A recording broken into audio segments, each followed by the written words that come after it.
নমস্কার বন্ধুরা, সুস্মিতার ঘরকন্যায় সবাইকে জানাই স্বাগত। আজ মঙ্গলবার, এখন বাজে সকাল 6:30।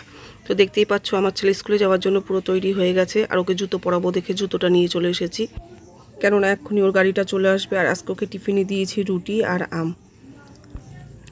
এখন বাজে সকাল 8টা। তো দেখতেই পাচ্ছ মেয়ে স্নান করে চলে এসেছে। ওর মাথাটা যেহেতু আজকে শ্যাম্পু করেছে ভেজা, তো চুলটাকে শুকাচ্ছে, কেননা ওর আজকে পড়া আছে 9:30 থেকে। একবারে স্কুলের ইউনিফর্ম পরে ও বেরিয়ে যাবে। আর এদিকে আমি বসিয়ে দিয়েছি ভাত, আর এদিকে সোয়াবিনটাও আমার সেদ্ধ করা হয়ে গেছে।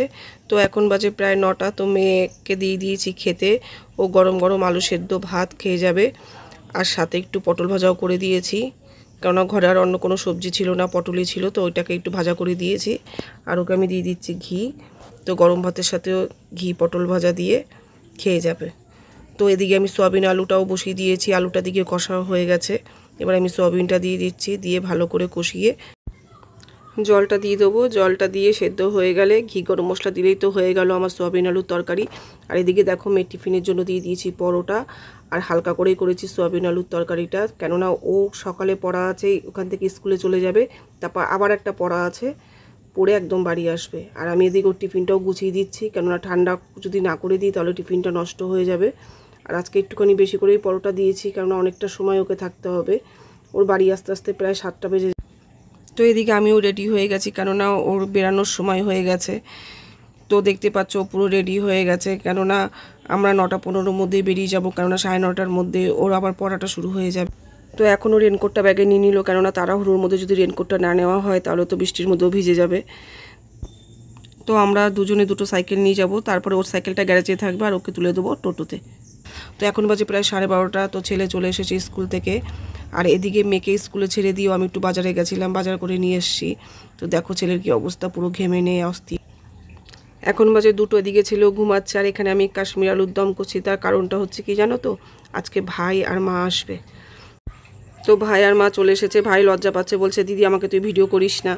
আর দেখো এত বৃষ্টি হয়েছে, যার জন্য জামা কাপড়গুলো ঘরেই মেলে রাখতে হয়েছে, কেননা কালকে ওদের হাউস ইউনিফর্ম আছে, ওটা পরে ওদের স্কুলে যেতেই হবে। তো ভাই আর বেশিক্ষণ থাকেনি, ও চলে যাচ্ছে মাকে রেখে দিয়ে। মা অনেক দিন পর আমাদের বাড়িতে আসলো, তো মা 2 দিন থাকবে, তারপর 2 দিন পরে যাবে। ভাই তাড়াহুড়ো করে একটু লুচি আলুর দম খেয়ে গেছে। এদিকে মাকে আর আমার ছেলেকেও দিয়ে দিয়েছি খেতে, কেননা মারা কিন্তু বেরিয়েছিল অনেক সকালে, একটা কাজ ছিল, সেই কাজটা সেরে আমার বাড়িতে এসেছে। তো এখানে মাকে দিয়েছি লুচি আলুর দম আর আম। তো মা প্রথমে একটুখানি আলুর দমটা খেয়ে দেখলো, বলছে বেশ ভালোই তো রান্না করেছে। তো এই যে হাঁড়িটা দেখলে, এই হাঁড়িটা মা আমার জন্য নিয়ে এসেছে ভাত রান্না করার জন্য। আর এই যে 1 গামলা যে জামটা দেখছো, এই জামটা আমার বাপের বাড়ি গাছের জাম। তো মা আমাকে বলেছিল তুই আয় কয়দিন থেকে জাম খেয়ে যা। তো আমার ছেলেমেয়ের পড়া স্কুল আছে দেখে তো আমি যেতে পারবো না, তাই মাই নিয়ে চলে এসেছে। আর জামটা সত্যি খুব ভালো। আর এই যে শাড়িটা দেখতে পাচ্ছ, এই শাড়িটা অনেক দিন ধরে আমার বাপের বাড়িতে ছিল, তো মা আসার সময় আজকে নিয়ে চলে এসেছে। তো এখন বাজে প্রায় 5:30। মেয়ে স্কুল থেকে চলে এসেছে। তো মেয়েকেও দিয়ে দিয়েছি গরম গরম লুচি আলুর দম আর মিষ্টি। তো স্কুল থেকে এসে এই খাবারটা যখন পেয়েছে তখন তো খুব আনন্দ, আর আনন্দ তার ধরছে না। তো দেখো ও যে খাচ্ছে, ওর মুখে লেগে গেছে, ও তো বুঝতে পারছে না। তো ওকে আমি বললাম তোর মুখে লেগে গেছে, তুই এটা পরিষ্কার কর। তো পরিষ্কার করে নিল।